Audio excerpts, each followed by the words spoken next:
Hey there, and welcome to Comedians on Technology, People and Drugs.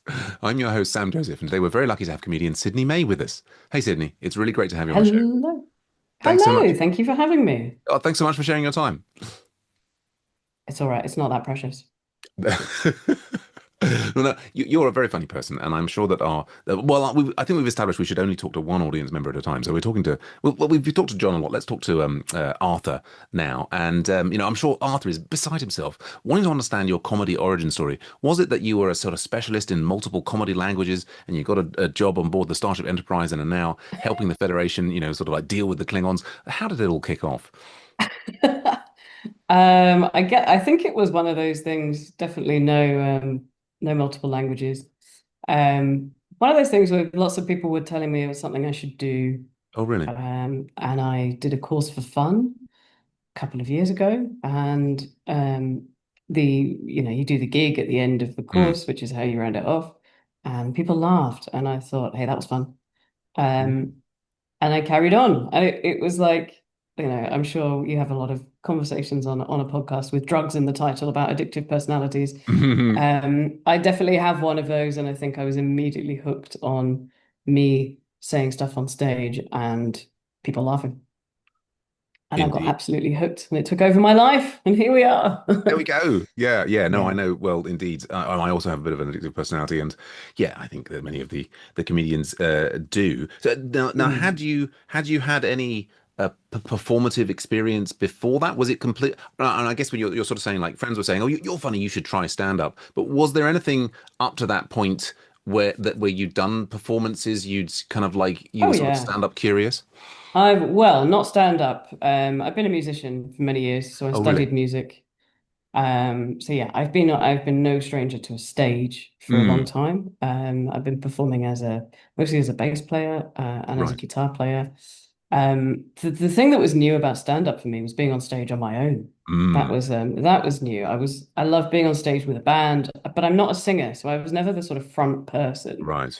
and was comfortable, particularly playing bass, just sort of comfortable rocking out at the back with the drummer. Mm, Um, mm.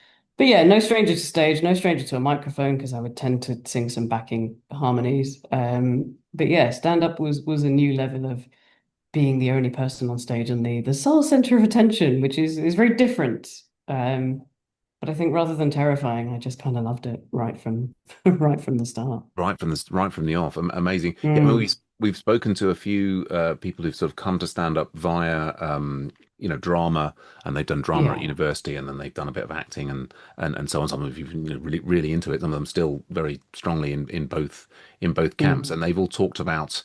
I think, well, the majority of them have talked about it being very different and it being, they felt very confident as, reading somebody else's lines in a yeah. play. But when it came down to them saying their funny thing, they would be very, very, very nervous. Did Mm. I mean, it's wonderful that you loved it and you're carrying on. That very first gig, was there a lot of trepidation beforehand? Were you thinking, oh, this is like because for many people, that's putting themselves solo on a stage, with their putting the, bearing their heart is like the last thing Yeah. that they want to do. But were you nervous in the run up? I feel like, I mean, okay, so my first gig was actually quite a momentous day. It was a Sunday afternoon, and I started on the Sunday morning by running the Brighton 10K. Oh wow. Which it was one of those things I had signed up for both, not realizing they would land on the same day. Right.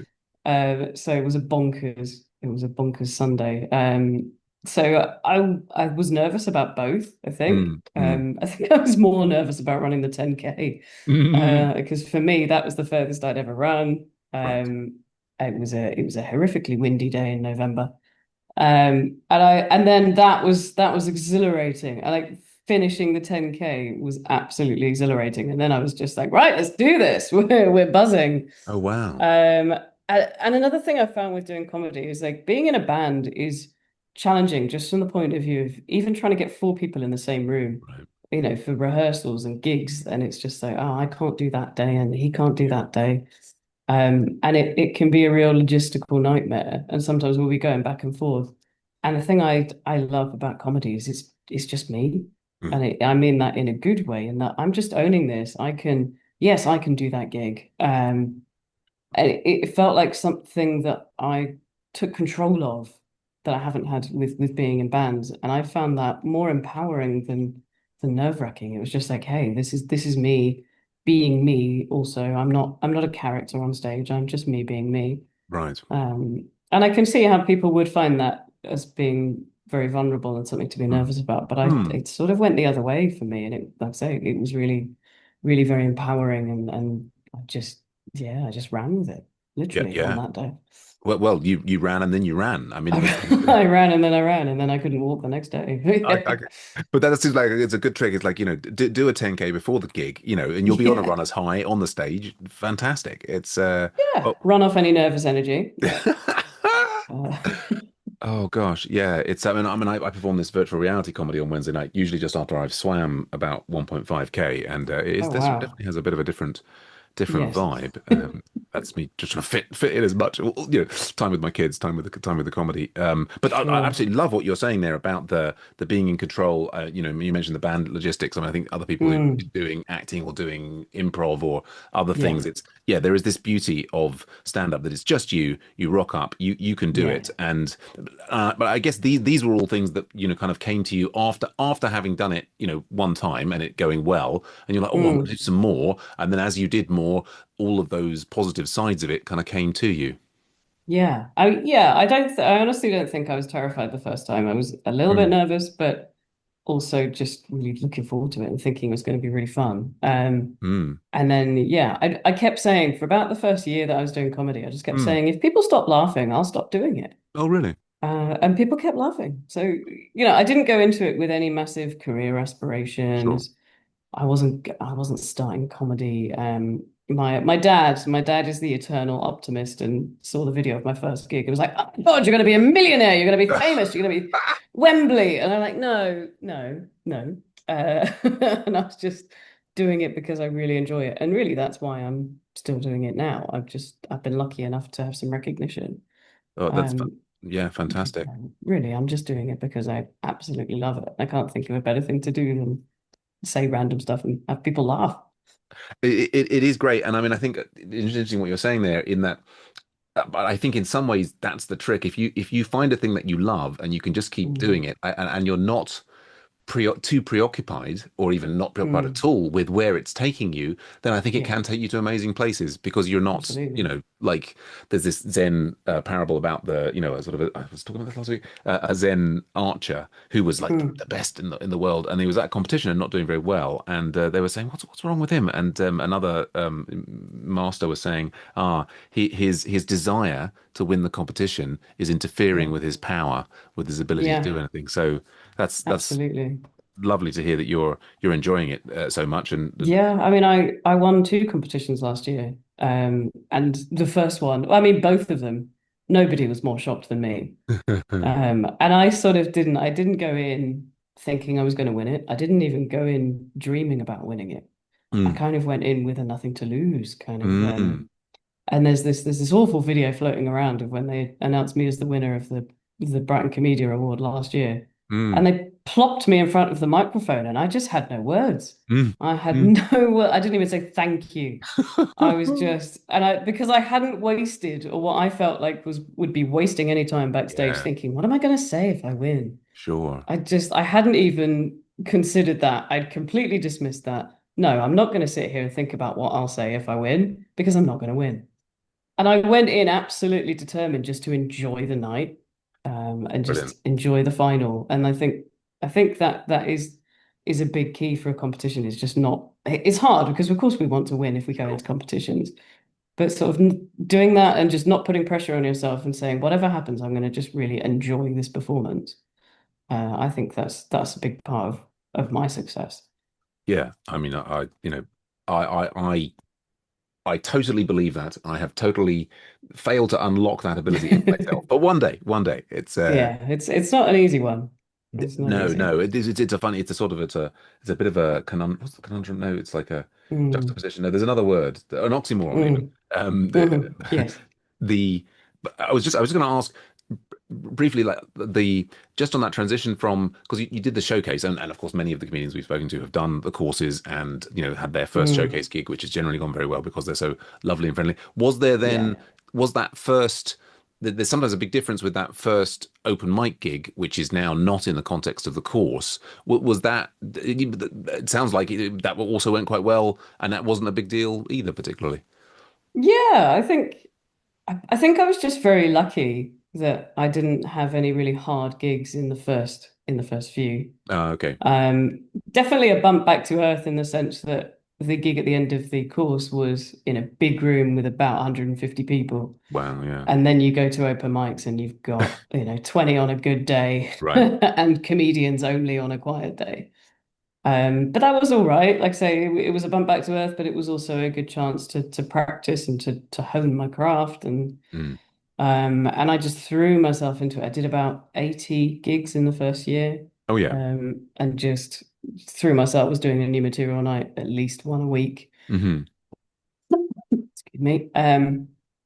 So yeah, it was a different experience. And you get the ones where it's just comedians, Hmm. and you get the ones where you get a good crowd, or you get the Hmm. ones where you get a quiet crowd. I Hmm. think you learn very quickly that yes, the audience at the first gig were a very, very friendly audience because they were all there to see people's first ever gig. Right. Right. But I also think, like I say, I think I got very lucky. I don't want to say I just had awesome material, but I guess somehow I was sort of hitting the right notes and not getting deaths on stage and not getting silence, Yeah. silent crowd. Because I think it all just spurred me on to carry on. Yeah. No. Well. Great. And then so I'm just interested in now. What does the week look like for you? Are you at present? Are you trying to get two or three in a week, or what does the week's comedy work look like? So I've transitioned now. The one thing that winning competitions did for me last year was kind of propel me from new to pro. Ah. Um, so these days I do comedy for money, Oh. which is phenomenal. Not huge amounts of money. Hmm. Sometimes less than the money it costs me to do the gig. Right. Right. But yeah, so I've had varying weeks.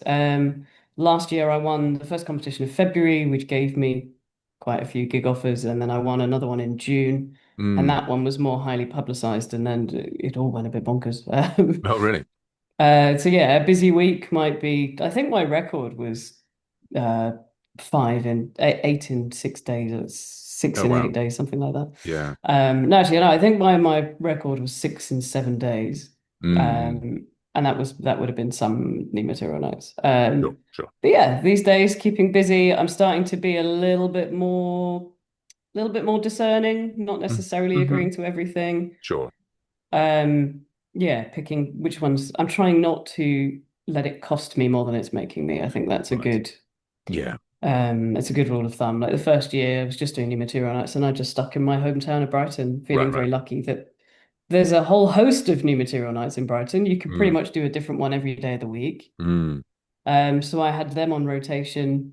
Nowadays, I'm traveling around more. I did quite a lot of traveling last year, a lot of London, a bit of, Manchester, Leeds, Mm. really, really exotic destinations like Norwich and Yeah. Ipswich. Yes. We had Living the Sandy. high Mm. life.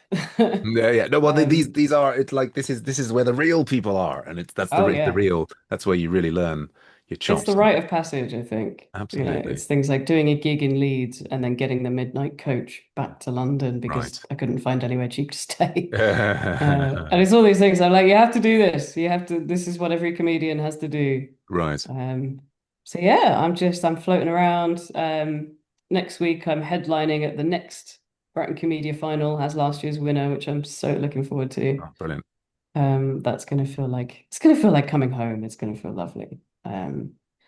So yeah, just keeping fairly busy. Still got the day job. Still need the day job. Right. Comedy is not paying me enough to replace, needing a day job to pay the bills. But yeah, it's pretty regular. It's Yeah. keeping me nice and busy. Great stuff, and well, lots and lots of fun. Well, that's what Yeah. a wonderful story. Let's move on to our second question. It's about how technology is affecting your life and your Mm, comedy. I asked this question. I am very interested in technology, but I'm also interested in how comedians manage their life and also how they, how they evolve their material and all those things. So it's like, yeah, mm, feel free to tell me all about technology and how it's there. But if it moves on to, those other areas, I'm more than fascinated. Yeah. mm.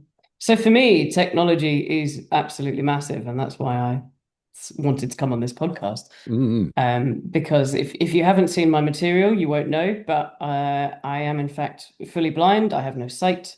I talk about this in my comedy. mm, I work in technology, so my day job is in technology. mm, But as a comedian and as a comedian who can't see, as a person who can't see, mm, technology is absolutely vital. I use technology for so many things that you would just use your eyes. mm, I use technology. And there's no way my comedy career could have taken me where it's taken me without technology. mm. So for example, just getting to gigs, I use apps to navigate. Right. I'll use something like, Google Maps, obviously, for directions, but there are also more specific apps made to help people who can't see navigate. Oh yeah. So, I'm using apps to check out public transport, look up buses, trains, Mm, to look up the best routes. I tend to look up a route before I actually do it, have an idea of how long something's going to take me or how much walking there is between. I've been quite lucky and I've picked things that are near enough to public transport where right. I try and limit the amount of just free walking I need to do because that's the hardest bit when you can't see. Right. Right. And then, I've got an app that I just point my camera at text and it will just start reading text out loud. So Right. when you're looking for a venue, that's, GPS gets you almost to the door, doesn't it? But GPS doesn't quite get you to the door. Yeah. So I'll be Google mapping and it's telling me you're at your destination. I'm like, well, I might be, but I might not. So then I'll switch to the camera app and use that to find, the signs outside of a venue. So yeah, for me, technology is a massive enabler.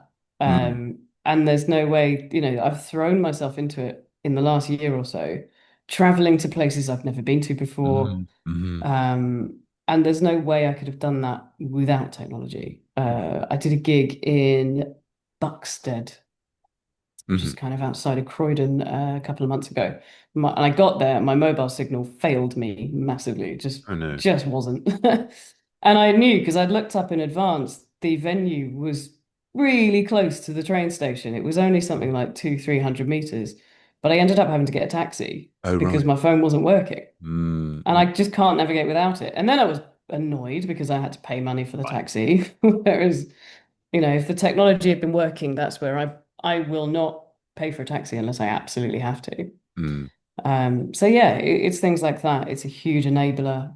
Not being able to see, obviously, not very good with notebooks. mm, Can't sit there scribbling in a notebook. So mm. if something funny pops into my head, I'm using a notes app on my phone. Um, so yeah, for me, and I was complimented the other day on my social media, which was really nice. Somebody asked me who's doing my social media for me, and I was like, Uh, I do it. oh, So just kind of filming comedy sets, chopping up into little shorts for right. Instagram and TikTok and things. Um, but yeah, I feel like for me, technology is massive in all of our lives, isn't it? But even more so, I think for people with any kind of disability, I think it comes in as a huge, huge enabler. So yeah, I'm very passionate about it, as you can tell. Yeah, no, well, that's great to hear that you're getting such benefit from it. Mm. And I'm interested there. So yeah, no notebook, but so on the Notes app. So and I guess you're then your speech you need to if you've had a comedy thought, you need to say it out loud to have it record. Is that? That's always the assumption, but no, I type on the touch screen in the same way that you would. Um, Oh, really? I know how to touch type, so um, I touch type on a keyboard, which means I know the layout. Right. So from that, knowing the layout, being able to picture the layout, I tap away on the touchscreen, and yes, it's not always perfect. Autocorrect, Uh, autocorrect helps a lot. uh, But yeah, I could never be one of those people. Like if something strikes me on the train, I'm not going to sit there dictating with other people around. So no, yeah. I'm tapping away on the touchscreen, generally wearing earbuds most of the time. Oh, I've right, got right. these phenomenal. I've got these open earbuds that you can wear and still be able to hear your surroundings, which is Ah, okay. yeah, game changer. So yeah, it's about having the right tech, the right devices. Right. and the right Interest. knowledge of how to use it Yeah. as well.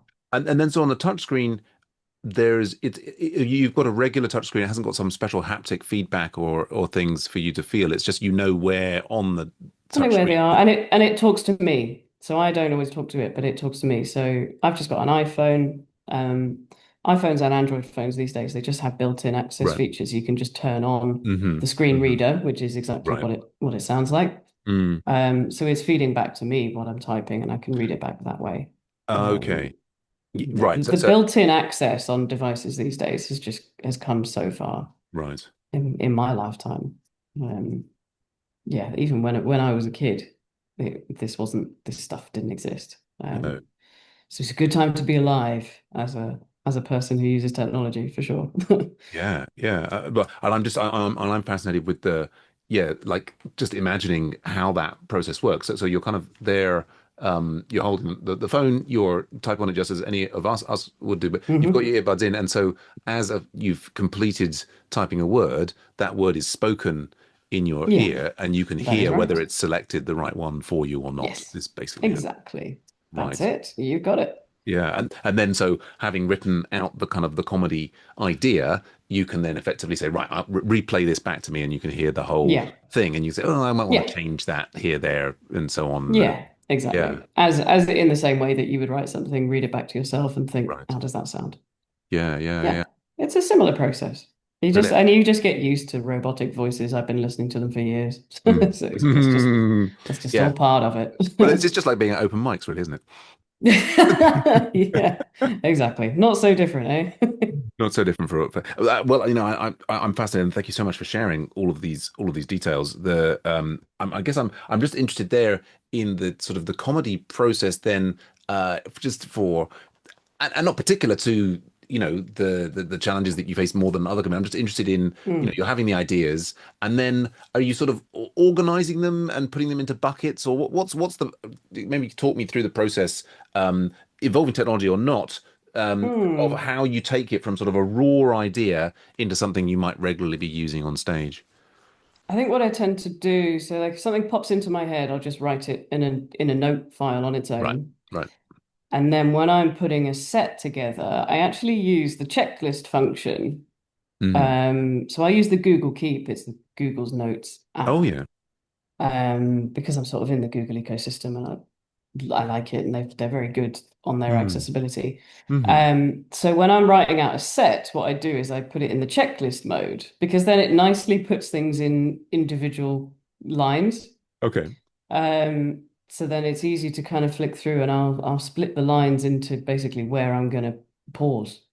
Oh really? And kind of use that to structure it, and then you can sort of move things around um, and yeah, mess about with orders or Mm. delete bits and that makes it easier for me to scroll between different lines than it would be if it was just one big file with lines of text.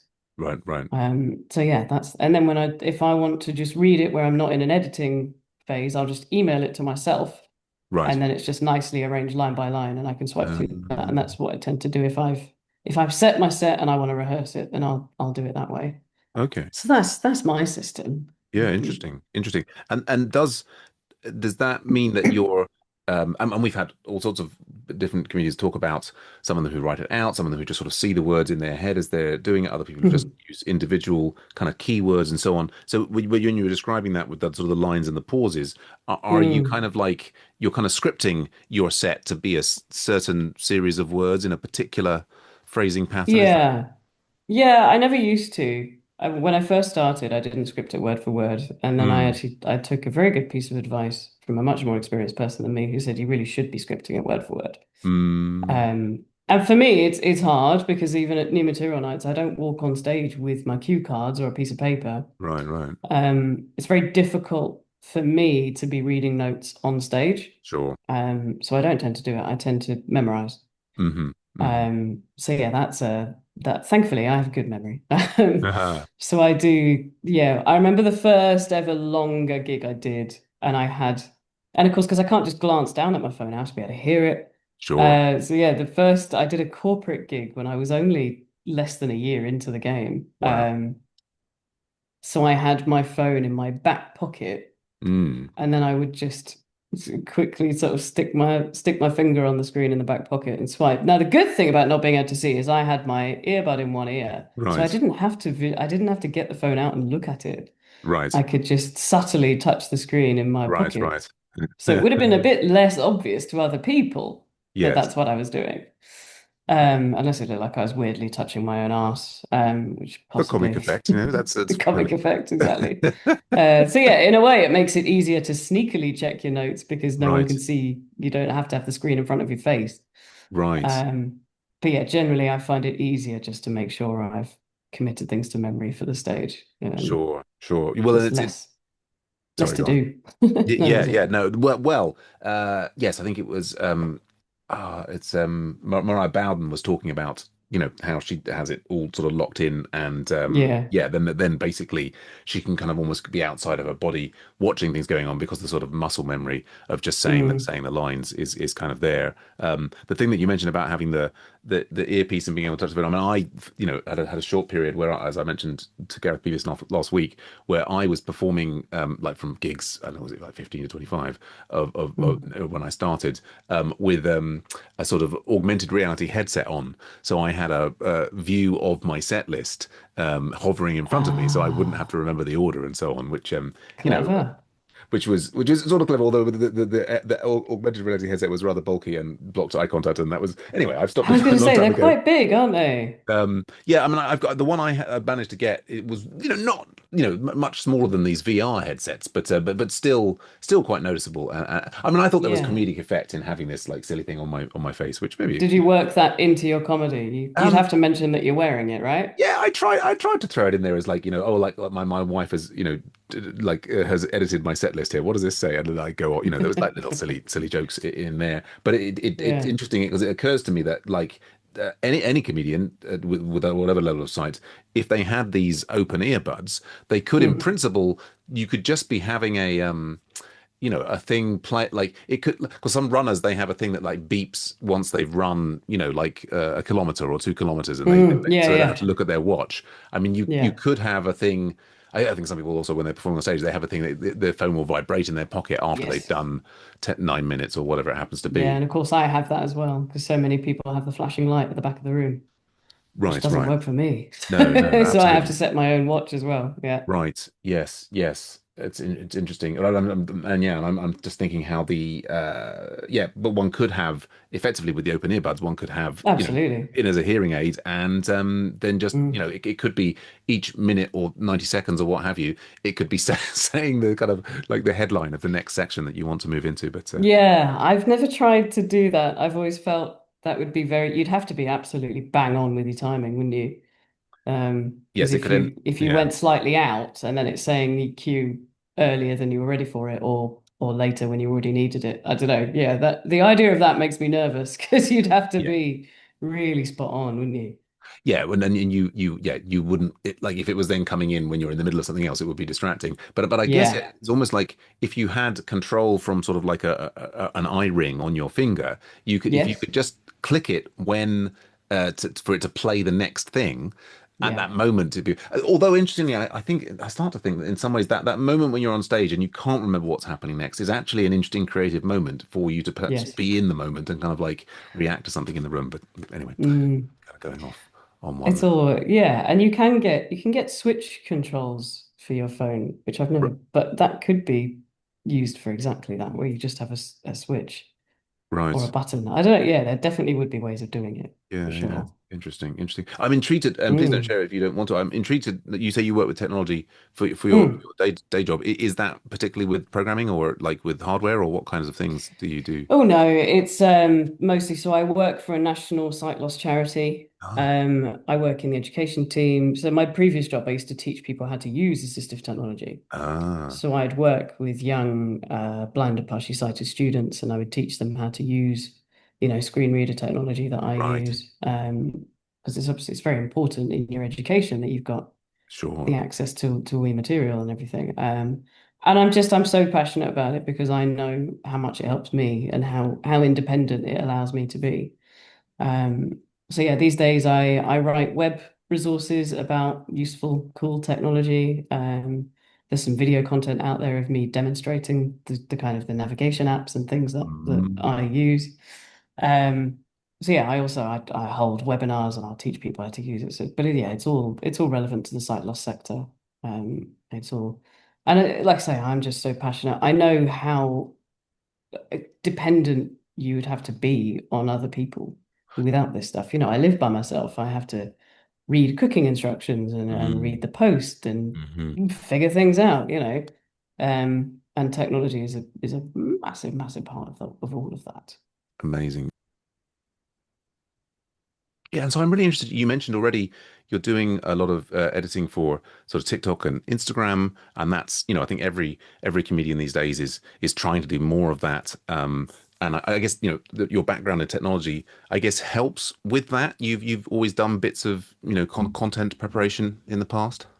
Yeah, I've done a little bit. I mean, one of the big challenges for me is obviously the visual side. Mm, Um, mm, I was on Facebook from quite early on in its mm, invention, and then Instagram came along, and you can't post a post without an image. mm, Facebook you can just write, and then yeah, Instagram came along, and I thought, well, how am I supposed to do this? And AI has been a massive help with this. And AI in the last couple of years, as we all know, has just gone bananas. mm, But it's helped with creating visual content. It's helped with, I can now take a picture and get it described and make sure, mm, is this a good picture? mm. If I take a selfie and I'm like, is this a good selfie? And they'll be like, well, maybe, but half your head's missing. Ah, So this is the kind of thing that AI can describe in really good detail. And I've used on my Instagram, if I've just thought of something funny and I need an image to go with it, I'll ask AI to just create a funny cartoon image of whatever it is that I want. And I've had really good feedback. And sometimes it's awful, and sometimes it creates a terrible picture, and sometimes I'll use it anyway just for fun. sure. Um, so yeah, it's all comedy. I tend to edit my own videos, and when I say edit, all I really do is chop them up into clips, Right. and hope that they actually look all right. And that it takes a while, and for me, there was a lot of trial and error in finding one that's accessible with a screen reader. Right. Quite a lot of video editing is not, you drag things around, you've just got sliders, and they Sure. haven't really thought about screen Mm, reader access. hmm. So it's been a challenge. There are people who can do far more sophisticated video editing. Mm. And like I say, it's much easier when you've got the visuals. But yeah, I think I do all right. I get by. I get by with the things I need to. And yeah, like I say, I was really pleased recently when someone asked me who was doing my social media for me. I was like, Yeah, is it no, that good? I mean, I was very much enjoying your social media, Well, listening good. to the episode. Yeah, yeah. Well, you mentioned there needing a particular video editing software that, works with the screen reader. Just out of interest, which video editing software was that you use? So there's one I found for my iPhone, which I think is just called Clips. It's an Apple made one. I had to go with iMovie, which Apple Oh, yeah. claims is fully accessible, and I find it really fiddly. Mm, And there's this one called Clips, which is doable for things like trimming bits and chopping hmm. clips out. So Mm. that's, yeah. Clipchamp also is like the default one on the Windows. That's not bad as well. Okay. They've worked on accessibility with that. You can do a lot of stuff with keyboard shortcuts. Right. It takes a bit of time and perseverance. They all do. Really, Uh-huh. they all take a bit of patience. Sure.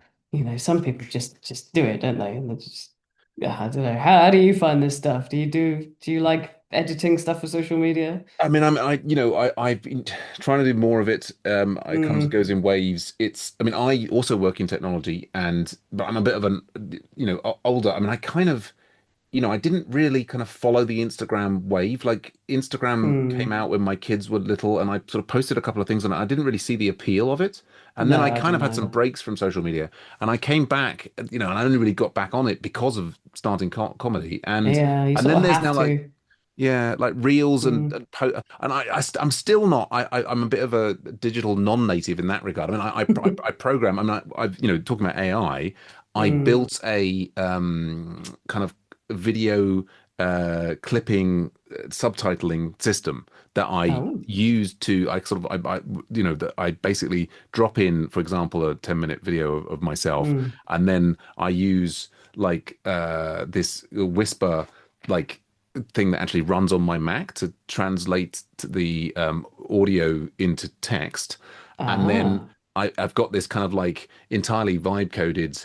I mean, I can in principle code these things, but it was like this is just like a weekend Mm. project, or it's many weekends or evenings, and like basically it sort of splits up all of the things, and I can kind of select. I mean, I'm basically replicating some aspects of what CapCut and other things Mm. do. I just tended to get very irritated with some of the other ones that I used. That I mean, Yeah. I also speak very fast, and particularly when I'm doing comedy, and I this other, and it would just be. I felt like I had to do. Maybe I get a better result in terms of the captions on these commercial pieces of software, but the amount of Interesting. editing that I had to do to kind of like fix up what I'm saying seemed to be Yes. very large, and so I've ended up sinking a lot of time into this. Mm. This thing. But then I'm looking at your social media, and I think also our guest who's going to come on next week, and I'm like, oh, I've got to work on my fonts. My fonts are not very good. This is the thing when you have this kind of side project, you build something, and I'm kind of quite invested in it, but it's it doesn't have the polish of many other comedians, so it's. To be fair, I have no idea what the fonts I use look like. So if they're good, that's pure coincidence. Oh gosh, yes, yes. Well, it's yeah. But no, well, I mean, it's so wonderful to hear about the software that is working for you and allowing you to get that material up. I guess just social media more broadly. I mean, you've had meteoric rise. So far. Do you think that the social media has played a part of that? Is it just like a little side thing? What's your feeling about social media in general? Is it a wonderful boon for us comedians?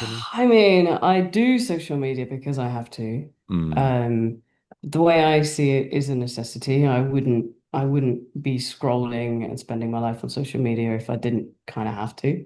mm, Um, for me, I've always said Facebook has been vital for getting gigs. mm. Well, even how I found out about this podcast because you posted on one of the comedian groups. Right, right. There are so many comedy groups where people post about gigs. I don't Yeah, think I'd have had a single gig without Facebook. right. It's all running on those groups. And then Instagram tends to be where people follow each other. Mm, And I feel like people my age, we all joined Facebook around school and college. mm, My little sister is 13 years younger than me, mm. and none of her friends are on Facebook. It's Instagram. Right. And then I felt like I just started to get to grips with Instagram, and then TikTok came along, and I'm like, oh my God, they move fast.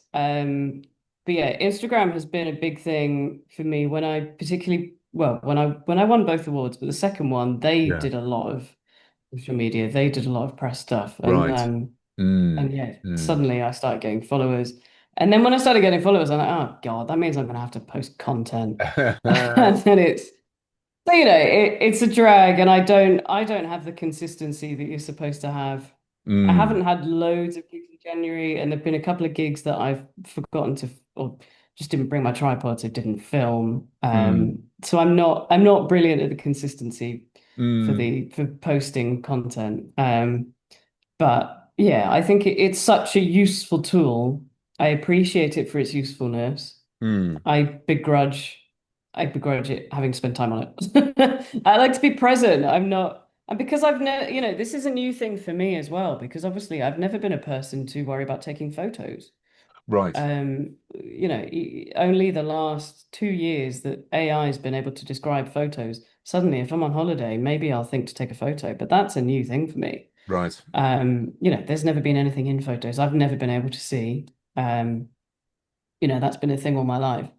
So it's a new mindset to think, actually, this is a social media opportunity. I like being present. But, you've got to rewire your mind almost to think, I do a joke about saying I'm against paninis because they've got more eyes than me. And then I was in a cafe with a friend, I think just before Christmas, Yes. eating a panini. And I was like, right, I've got to do something, haven't I? Like Mm. this is just an obvious Instagram opportunity. And the friend I was with is also very up on her social media, so we just did a silly little video. But yeah, Right. it's Yeah. to me, it's sort of rewiring your brain and remembering that you should do this, and yeah, this is a good social media opportunity. So I feel grudging about it, but I also see it for how useful it is. And like I say, I wouldn't have had a gig without Facebook. So Yeah. Yeah. can't Yeah. No, gotta it's give it that. a double-edged sword, if ever there was Mm. one. Yes. Yeah, I Yes. guess it's got its good and bad, and obviously it's been in the news a lot, and you've had the old Mm. adolescence last year, and Yeah. there's so much negativity. And I have had some trolling incidents. I've No, had some really. pretty unpleasant stuff. Yeah, Really. and I'm Sorry to hear not that. going to let it ruin my day. Yeah. I feel very sad for the people who sit and do that. I Yeah. feel sad for them, more sad for them than I feel for me. I'm like, they need a better hobby. They need a better life. And it's a really sad side of social media, and we have to be thick-skinned about it, and we have to not let it ruin our day. There's bad stuff out there, and we know that. I try and see the good, and I try and only use it for the good that it does me, and sort of ignore the rest. Yeah. Yeah. Wise words. Wise words. I And try. just one final thing on the technology front before we move on. I'm also interested. Do you regularly listen back to yourself after the gig? Um, Oh God. I mean, it's awful, isn't it? Nobody likes it. I took a very good piece of advice from Stephen Grant, who said, always film your gigs. mm, And he's absolutely right in that you should always film your gigs, because for me, when I don't know about you, but when I come off stage, it tends to be a bit of a blur. oh And yeah. when you're on stage, you'll think, oh, I must remember that bit got a really good laugh, or Mm, that bit mm, went a bit mm. flat. And then you come off stage and you never remember. Well, I don't. I can No, never remember exactly which bit. And like, no, oh, there no. was one bit that I knew went really well, and I can't remember which bit it was. So from that point of view, yes, I do try and record every gig, and I listen back to them when I can bear it. I hate it. I Right. feel like nobody likes their own voice. I've got better at it out of necessity, and obviously I have to listen to my voice over and over again when I'm selecting a clip and getting Hmm. exactly right Hmm. which bit which bit to Mm. clip. But yeah, it's a useful exercise. I don't film myself for vanity. I film myself for learning opportunity Sure, sure. and for social media, really. Um, there's no joy for me in listening back to Oh, well, myself. I'm sorry to hear that. When it's a regular topic on the podcast, and you're absolutely Yeah, right. The majority of people absolutely hate listening back or even watching themselves back. I am yeah. one of a small number. There's been like one or two others who do really enjoy it. Mm. For me, the gig is great, but it's a super highlight to then watch. And I think it's not vanity. I'm not there looking and saying, No. "My God, this man is so attractive." It's just there's something to me fascinating about it's like a magical world. Look, it's that thing, and it's me. And there's Yeah. something very under like I think as you were sort of alluding to, a lot of people they sound different than their own mental Yeah. image or mental model of what they should sound like, and so that then that sort Yeah. of discrepancy is unpleasant. Whereas for me, any discrepancy there is overwhelmed by this like, wow, there's a thing that looks like me that's moving. So. I mean, having said what I've said, I do take pleasure in it. If I know there's something that's gone really well, Mm. I can enjoy hearing it back and hearing, oh, how good was that laugh that bit Oh. got?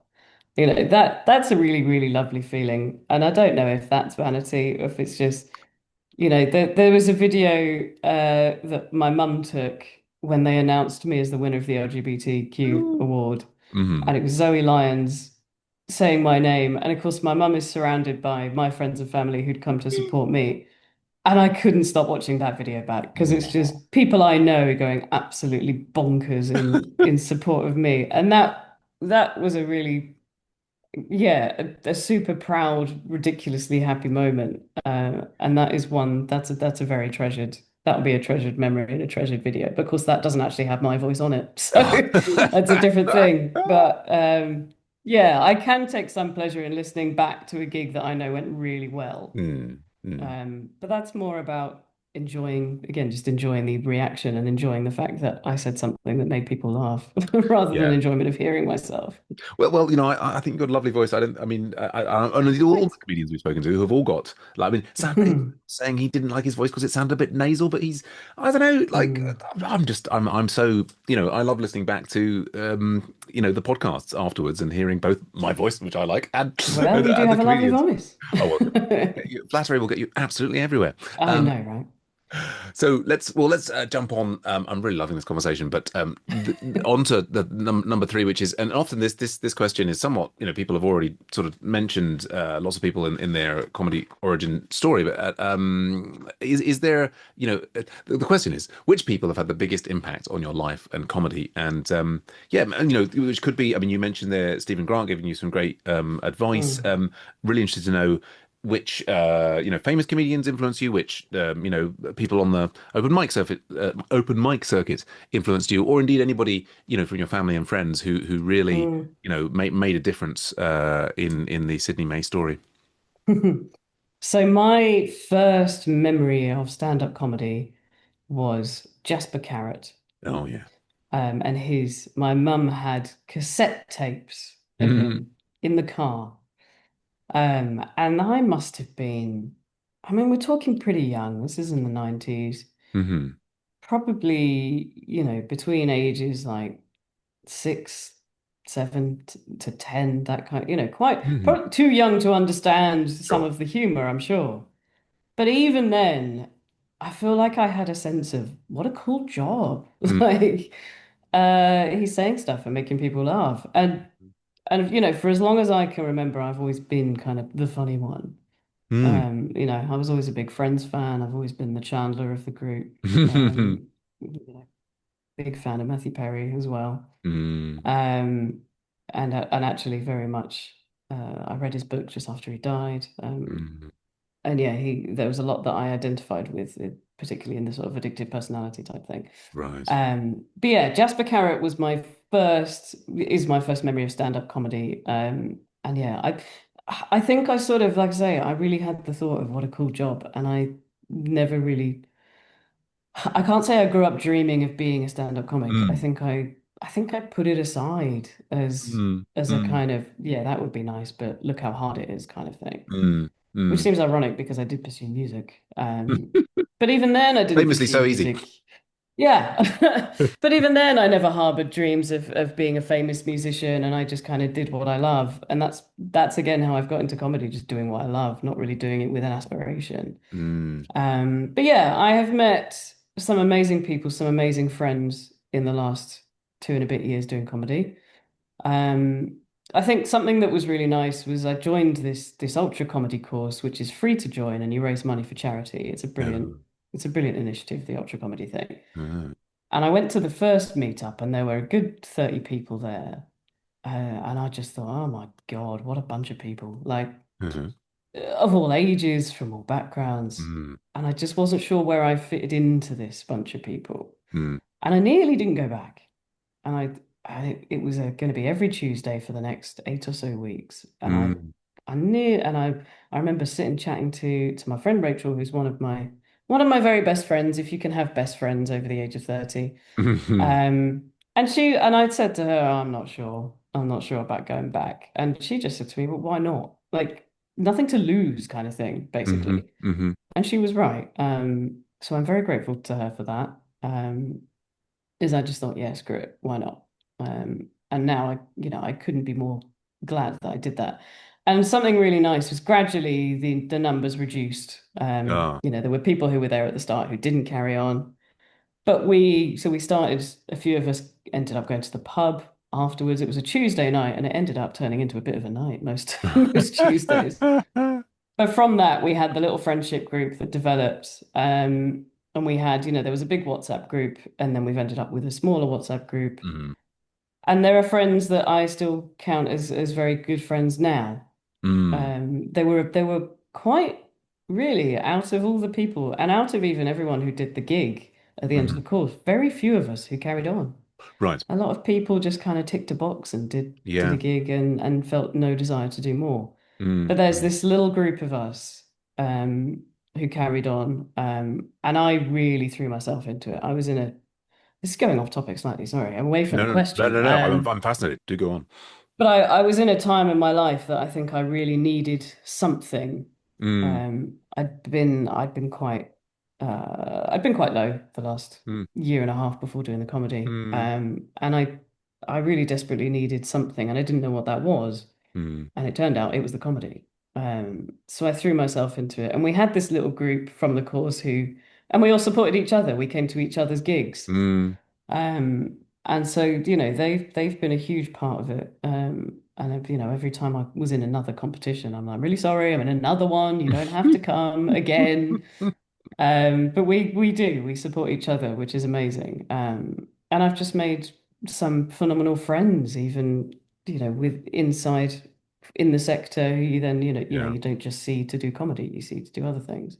Hmm. Um, so yeah, almost too many people to mention by name. I think, yeah, I did Stephen Grant's course, and obviously he's massively experienced. Mm, I felt very privileged to have met Zoe Lyons a couple of times last mm. year Yeah, wonderful. through the competition. Desperate to be her friend. She lives so near me. She lives so near me. And I just think she's a wonderful, wonderful person. She Yeah, is hilarious on stage, yeah. but very down to earth off stage Mm, and just doesn't act like a famous person, doesn't act above mm, herself. It was a week to the day after I won the LGBTQ award, and I was at Hove Station, my local station, and mm. she was coming through as well, and she stopped and said hey to me, and we had a little chat, and I thought, I can't see her, and she knows that. She didn't have to stop. Right, right. I would never have known that she'd walk past me. No, right, right. And that was really that I felt really quite, I was just really chuffed that she Brilliant. had stopped to say hello. And then she got me on her Christmas special at Brighton Comedia. Woohoo! So yeah, she's been a massive inspiration. I've learned from her. I went to a Funny Women mentoring session with her Ah, as well. So yeah, she's been a big inspiration as well. And just before I even got into comedy, I was quite inspired by Sarah Millican, just sort of mm. powerful woman. Oh, very powerful woman. Yes. Yeah, and just love I love her sort of energy. Mm. And her no nobody's spared. Nobody's I did the couch to 5K as well, obviously before doing the 10K, and I did it Right. with her as the coach. Oh, She's wow. one of the people you can select, and it's just brilliant to have her cheery little Geordie voice cheering you on when you're trying to run Ah, a 5K. amazing. So yeah, there's been a lot of people. But I always come back to the fabulous Jasper Carrott in the 90s. And he was just a king of observational comedy, which is really, observational comedy and a bit of storytelling is essentially what I do as well. Oh, yeah. Well, thanks so much for sharing all those things. I remember watching Jasper Carrot growing up and not really Mm, understanding what, but yeah, absolutely loving it. Yes. Yes, amazing. And well, mm. I loved hearing there about, the friendship group coming from the comedy course. And I think, and then, I mean, I think it is, you're saying about having been a bit low and then comedy having provided this thing. And I think one of the things it does provide is this connection with so many different kinds of people that you wouldn't otherwise Yeah, meet. And that's, yes, it is a beautiful thing in that regard. absolutely. And even if I found there were so many comedy nights that I was like, I don't know if I'm up for it. Mm, And you never regret going. You might feel like you're not in the mood for it, but you're going to a comedy night. mm, So, what's the worst that can happen? You're going to go and you're probably going to have some unexpected laughs. yeah, yeah. And I think at times where I've been struggling, we had a bereavement. We had one of the guys on our comedy course die very suddenly. He was only about Oh no. 42, Oh dear. which was absolutely gutting. But again, Mm, we supported each other as a group. And there were times, there was definitely, and even now, I might have a gig on a grey, rainy winter's evening, like right. much like this one, that you think, Hmm. oh, do I have to go out there? But you never ever regret it. And that's something I've found with it, is even if you don't think you're in the mood, it's comedy. It's gonna cheer you up. Like, it must do. Yeah. It just has to, whether you want it to or not. You can't fight it. It absolutely is the intention, and I think what I reflect is for me, younger versions of myself. I'd be sort of looking for fulfillment in Mm, playing a video game or watching something on the television or what have you. And mm. now I'm kind of out and I'm actually interacting with real live people in a So real, much better. yeah, I think it's at some level so much over. If only a teleport device would be nice to avoid some of the travel, Mm. but Oh God, yeah. yeah, Yeah, a lot of hours on trains. indeed so, Uh, indeed so. yes, but it's worth it. Well, absolutely. I still think it Let's is. roll on to our fourth question, which is how do drugs affect your perception of reality? And I'm always pains to point out, like that by drugs I mean any substances. I mean it's kind of like we're saying drugs, but like because in sort of the American they have drug stores where you get aspirin and other strange things in America. But yeah, so different bit and only share of course as much as you're willing to share. People previously on the podcast, Callum McKenzie's talked about his relationship with caffeine. Sam Day Mm. talked about his relationship with chocolate. We had who did we have? Andy Zapp talking about doing heroin in the 1960s. God, my God, what an Wow. episode! But yeah, I'm really interested in what whether it's a cup of tea or something stronger, or prescription medication. Mm. How do substances affect your relationship to reality and how you see the world? Well, this is a really interesting time to ask me, because I'm a drinker. Ah, It's always been alcohol for me. mm-hmm, I've, I think I would say I was first, the first time I was borderline what I would say functioning alcoholic was when I was about 17. mm, I've done several sober periods in my life when mm, I feel like it has more control than I do. mm. And I'm in one of those right now. I am, what is it today? 19 days sober. Congratulations. Was it 18 days sober? Yeah, something like that. Um, but yeah, I've been going through some health stuff in the last 6 or 7 months, Mm, from which comedy has been a massive distraction and a relief. mm. But on the 11th of February, so a week and a half from now as we talk, I'm having major surgery to remove a brain tumor. Oh wow, my goodness. And yeah, and that it's been a really stressful process getting to this point. I won't go into the NHS, but suffice Sure. to say there have been issues and they've massively failed me quite a few times. Sorry to hear. And I've been drinking a lot in the last few months. Mm, Firstly with the stress of not knowing what's going on, and then with the mm, stress of knowing exactly what's going on. mm, Um, so yeah, for me, it's always been alcohol. I've always been quite disciplined when it comes to performing. mm, mm, I found out when playing guitar that more than three drinks prior to starting is just not good. right. The strings start to amalgamate into each other. Right. And I try and stick to the same rule with comedy. Hmm. I've personally, and this is probably spoken like a true alcoholic, I've always felt that I perform better Hmm. with one or two. Okay. Having said that, both of the competitions I won last year, I did stone cold sober. So Ah. Mm. what does that tell you? Hmm. But yeah, it's always been my when times are good and when times are bad, I celebrate, I commiserate with alcohol. Mm. And I can remember the first gig I got last year after the Comedia Award, and obviously, and it was a local one, but they offered to pay me for the first time. So they said, right, you can headline. Mm. And it was literally a week after I won the award. And of course, I got there, and everyone was like, "Oh my God, you won the award! Let me buy you a drink." At one point, I had a drink in Mm. each hand, and I was headlining. It was the end of the night, so I was Yeah. hammered by the Oh, no. time by the time I actually came to headlines. So many people had bought me drinks. I was wasted, and I knew that was a bad thing. Right. And it was all right because I was among friends, but Mm. afterwards, I thought they are paying me for that. Like Right. I need to not do that. Like that's not cool. Hmm. And because it was really, I hadn't been paid for much before that. And then, the paid gigs started coming in, Hmm. and I've always been very aware. Mm. One or two, like I say, for me, I feel nice and chill. I don't particularly struggle with nerves. Mm. I'm very chill anyway. I don't get nervous. But, me after a couple of drinks, that very much feels like me at my best. It's me just a little bit loose. Hmm.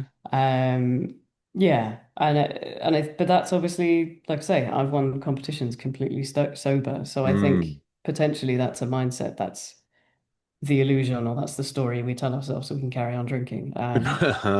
So I know myself to know, and I have been very disciplined. Pretty much, I can't think of another gig I've done. Well, okay, I did do an open mic. That was a new material night last year that I have no memory of. Hmm. I it was a couple of friends had taken me for birthday lunch, Right. and of course, which meant we were drinking from 12, and I was due at the comedy open mic from 8 that evening. And the Mm. last thing I remember is walking up the road towards the open mic saying, I am way too drunk to perform. I Oh, did perform. I have no idea what happened. I have no memory of that performance. oh goodness. So, there's been a couple, but anything serious that I've been paid for, I have never, that I can remember, I have never sort of crossed that line. Yeah. I have never let drink become a problem. My issue is I'll do a good gig and I'll be sober enough, and then I'll come home and I'll drink several snifters of whiskey. Right. That's my trouble, is the drink afterwards. I can Yeah. be, I love my comedy and I take it seriously and I want to be good at it. So Yeah. from that point of view, I would never destroy it with alcohol. Sure. Um, but I can destroy myself with alcohol. Mm. So yeah, for me, it's been a coping mechanism, and with the stress of the health stuff I've had in the last six Sure. months, and I've known since Christmas Eve that my surgery date was on the 11th of February, and I think Right. throughout January, yeah, that's been building. Um, and I can't call it dry January because I stopped drinking on the 15th. Right. But It's like, I'm now sober until post-op, yeah. basically. Focusing on my health. Again, I know this is probably not. I've never wanted to be. I've never wanted to have to be teetotal. Mm. Um, like I say, this is the third or so time that I've done a little reset, stop Mm. drinking for a bit. I think of it as a reset. Yeah. Stop drinking for a bit, sort of get back that control, get out of the habit, Mm. break the habit, um, make sure you're not doing it every day anymore, prove to Mm. myself that I can stop, because Hmm. then when I start again, I will be drinking less than when I stopped. Mm. Um, but yeah, it's a big part. It's a big part of my life. I know the podcast isn't video, but you're on video. You can see I've got a bar over there. Mhm. Oh yeah. I have a whole home bar. It's missing all the whiskey. My mum confiscated it. Ha, ha, ha, ha. For now. Yeah. Yeah. Um, Go on. so yeah, it's a big part of what I do. I mention it in my comedy because it's a part of me. It's a part of my Mm. personality. I'm kind of known for it in a way. Hmm. Hmm. I can drink most people under the table, which surprises people because I'm quite petite. Um, Although that's the other thing, of course, is they don't call it a beer belly for nothing, and I'm trying to work that off as well while taking a break. But yeah, it's very much it's a part of who I am, whether that's a good thing or a bad thing. I think that depends on the day. But but yeah, I guess it alters it alters my perception of reality in that sort of, particularly whiskey. I don't know if you've ever been a whiskey drinker. There's something Mm. special about whiskey. There's something calming about whiskey. Mm. I never drink whiskey before a performance. Because another thing I struggle with is if I come home from a gig, I can't just come home and go to bed. Mm. Like I'm on a high. I don't get nervous before a gig, but Right. what I tend to get is a massive adrenaline rush afterwards, Mm. particularly if it's gone well. Hmm. Um, I think sort of performing in a way acts as a drug for me. Right. But then I'll get this adrenaline afterwards, and I'll get home and I can't just walk through the door and get undressed and go to bed. That it just doesn't Mm. work. So Mm. that's when the bedtime medicinal whiskey comes in. Yeah. And that's then my little ritual of I'll pour myself a whiskey and use that to calm down and Mm. to zen, to chill out. Mm. But it's when that goes from one to two to three to Yeah. half a bottle to um so yeah, it's I try and it's been my vice. Um I've never been into any harder drugs than that particularly. Hmm. Um that's and I know I have the addictive personality, so I'm aware of that. I'm also definitely fully addicted to coffee, need my morning Yeah. coffee. That's just a thing. That's fine. Morning coffee. Again, I'm disciplined because I have enough trouble sleeping, and caffeine Right. doesn't help. So yeah, disciplined. It's morning only. Morning coffee. Yeah. Um, but yeah, I don't know. I've had quite a journey with alcohol. I know now that it's not over. I know I'm already Mm. thinking about that drink when I'm post-op, and I can enjoy it again. But I'm also very self-aware, and like I know. when I get to the point of I can't just have one, and then it's all or nothing is just easier sometimes. I am one of those. Once I have a drink, I'm like, yes, that was good. Let's have another one. Yeah. Well, Um, I can relate very strongly to that. That's always been my mm, problem with alcohol is it's yeah, I it was during COVID I found myself mm, drinking more and more whiskey. yes, And yeah. yeah, it was and then I, started doing comedy post COVID and I got oh, I know I didn't drink before I went on, but I would get very drunk Mm, afterwards, partly that yeah, that high. And after the yeah, third time I was like I really want to carry on doing comedy. If I drink this much every time, I am going to die. So I yes. actually I had a break for alcohol, which lasted about 3.5 years, and I've just Wow. recently started allowing myself to have something occasionally, Mm, and a kind of I think I mean touch wood that I've broken that yeah, cycle for myself. Yeah, all power to you having those resets as well. Yeah, yeah. I think my only thing is that it does tend to creep back up again eventually. My last alcohol break was 3 years ago, right. and that lasted 3 or 4 months. I've never done years. It's always yeah, a couple of months Yeah. usually. So that's impressive. Thing is now you'll be a proper lightweight, so you'll get drunk Oh yeah, easy. no, you'll drink me right on the. No, That's no, I've well, lost. because that's always been, and that's another alarm bell for me when I know how much I can drink, Mm, when I'm not getting hungover anymore, and you're like, that's when your body's just used to it. Um, mm. so yeah, that's the thing you get with the reset at least is you'll be a less expensive date. That's my hope anyway this time. Oh yeah, no, I'm a really shit. But people often try to buy me drinks as part of the comedy thing, and I'm like, can I have a pint of Well, soda, pint exactly. of soda water? They're like, what? It is usually free, and I'm like, I'm very cheap, date. Oh I goodness. know I did a gig a couple of days ago, and it's very rare that you get free drinks, but I did a gig a Right. couple of days ago, and there was just free beer in the fridge. For God's sake, the one Yes. Yes. time. But it's Indeed. it's difficult because you're Go on. out and you're so often in pubs, aren't Yeah, you? absolutely. Most Absolutely. gigs are in and all comedy clubs have a bar, and it's just, this time last year I made it my New Year's resolution to stop buying beer every time I go to a gig because it's the alcohol, but it's also the money. Oh, And just, yeah, yeah, but it didn't work. I did not stick to that last year, yeah, but I'm yeah. I'm doing Crazy. it this time. Well, I really appreciate you sharing the whole story there. I mean, we had it was Laura Kelly also talking about her struggles with alcohol as a comedian on the podcast before, and I think lots of people commented on how I think it's really valuable when people are sharing their Mm, experiences and their struggles with these things.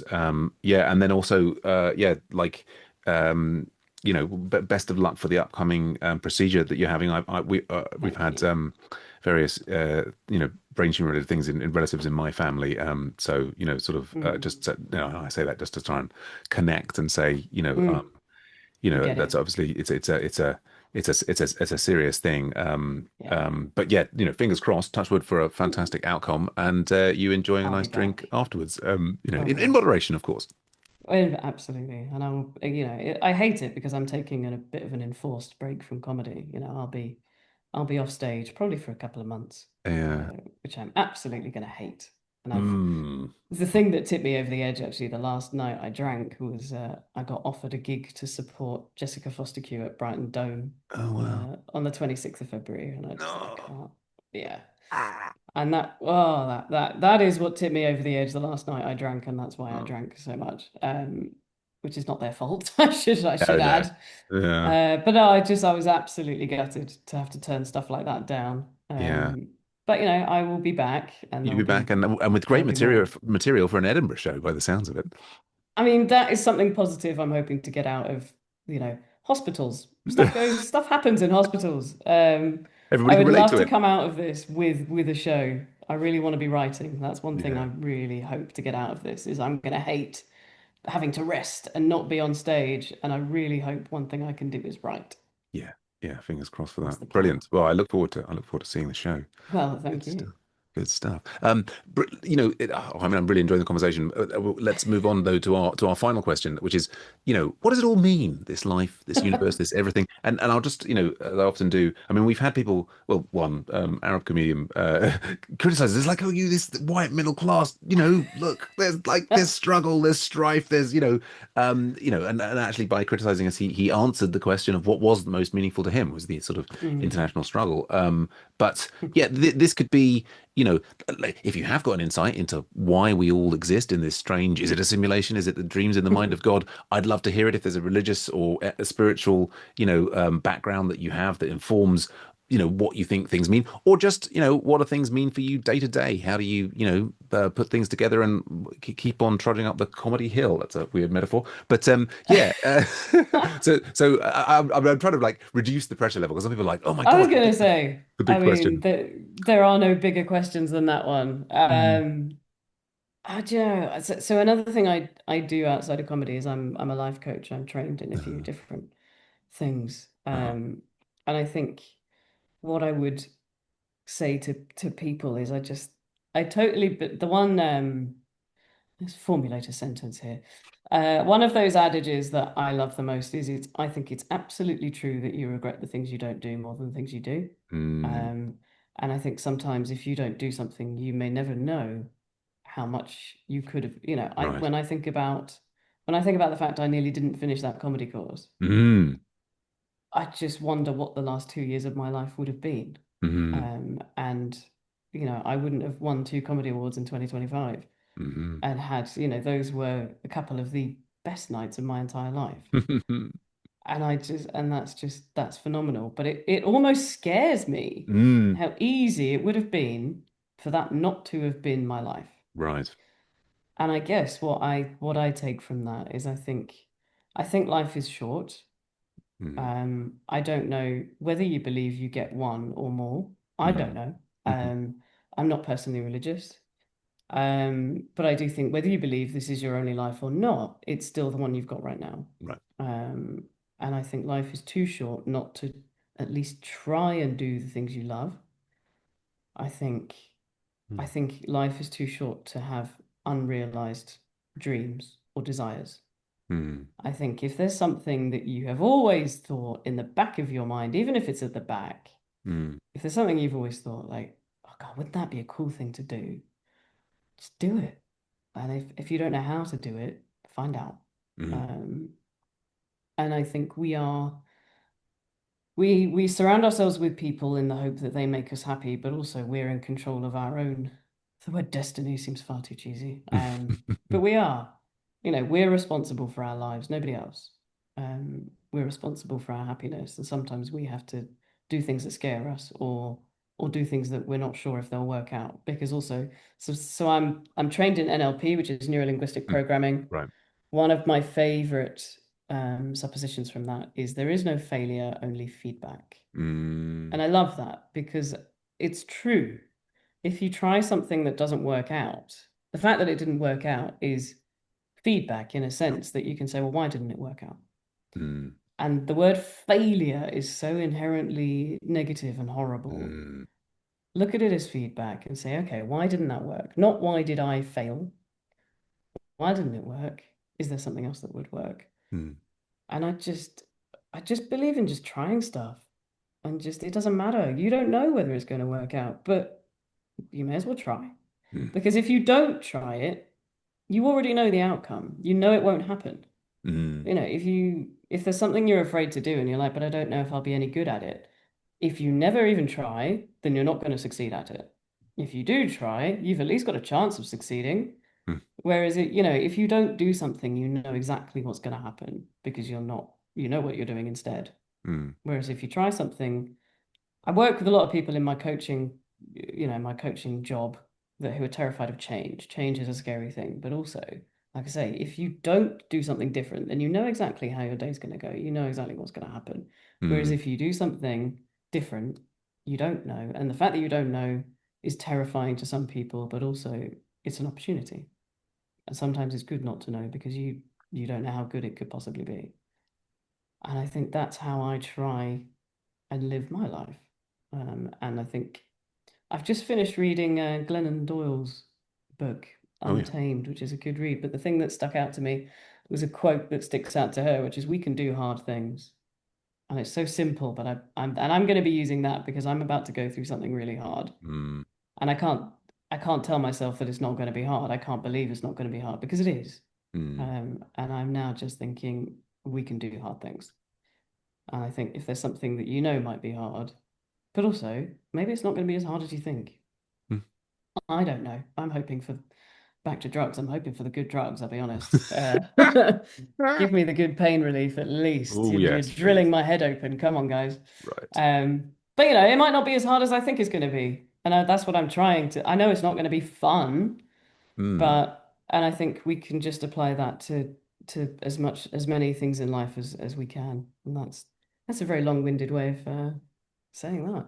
I thought that was a perfect length, and I'm basically running that up my flagpole, and I'm saluting that. No, love it, absolutely fantastic. I mean, I'd just say, yeah, I think it is so often that the things that we think are hard, and that doesn't that they are hard things, but are the kind of mental noise around, we sort of there's another It's parable all in to. our heads. Yeah, it's in our heads. It's sort of like Mm. you've been shot with the arrow, but then you're shot with the arrow of saying, "Why was I shot with this arrow?" It's like Mm. there's a weird mental noise that goes on there that we're all struggling to escape from. Absolutely. Sydney, it's been an absolutely wonderful conversation, and I'm sure that our one listener, who we called Arthur this week for some reason, will be. No, I mean there'll be. Now you've been on the podcast, we'll get loads more listeners, but Oh no. we would. Stop it. And they'll all want, no, no, no, I can't stop. Somebody stop me.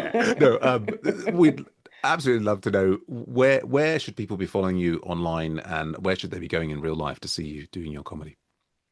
So obviously, as I've said, I'm about to have a little bit of a hiatus. But so next Tuesday, the 10th of February, I will be at Brighton Comedia for Mm, this year's Comedian New Comedy Award final. So I'm so excited to find out who the next person is. brilliant. Slightly insecure that I'm not going to be the latest winner anymore, but Aw. that's my stuff. That's for me to deal with. But as last year's winner, I'll be doing a 15-minute headline set while the judges deliberate on their Wow, decision. So absolutely cannot wait for that. That's been in my diary since last year. wonderful. So I'm really looking forward to that. Then I'm literally under the scalpel 12 hours later. Wow. Um, and I'm booking gigs back in about April. Hmm. But the best way to find out really is to follow me because I tend to post them on the social media. It's at the Sydney_May Hmm. on Instagram, Facebook, TikTok. Yeah, there are some videos on YouTube, but yeah, at Sydney_May, the Sydney_May. Hmm. Um, Follow me. I'll be posting. People are sort of telling me I need to document my journey through the surgery and recovery. I haven't really decided how much of that I'm going to do yet. Mm. But it could be. I understand how it could be interesting. Yeah. So yeah, sort of haven't really decided exactly how much I'm going to document that, but please do come and say hi on the socials. And then I'm hoping, obviously, we've got Brighton Fringe in May, and Brighton, just May is the best month of the year to be in Brighton. I love Brighton in May.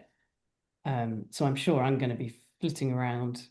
If it hadn't been for the surgery, I'd have probably been trying to do my own show by May, Mm. but obviously this is spanned this year. Mm.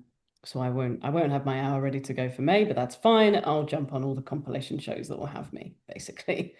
So yeah, give me a follow and I'll be having my little break, but major FOMO, I'll be back as soon as I can. You won't be free of me for long. Oh, well, we'll look forward to you being back and bouncing around, and we'll get all of those into the show notes so that people can indeed connect up. Well, thanks everyone. And remember, you can help support comedians on technology, people, and drugs by going to patreon.com/comedians on, where any level of support will help us continue to produce this show. Don't think anybody's ever been there to give us any support. I mean, we don't expect any support. I mean, it's cost of living crisis. Who would give us any money? I mean, what we really would like you to do, far more than that, and I'm going to remove that comedians on thing from maybe the next episode. We'll see. Is that what you want to do? Is follow us on our Facebook group and comment or ask questions there, or even more importantly, follow us on Spotify, and you can do questions and comments there. We'd love to hear from you, Arthur, if you've got anything to say. Yeah, and we look forward to being in your ears again real soon. Last word to our fantastic guest, Sydney May. I think I'm just going to repeat there is no failure, only feedback.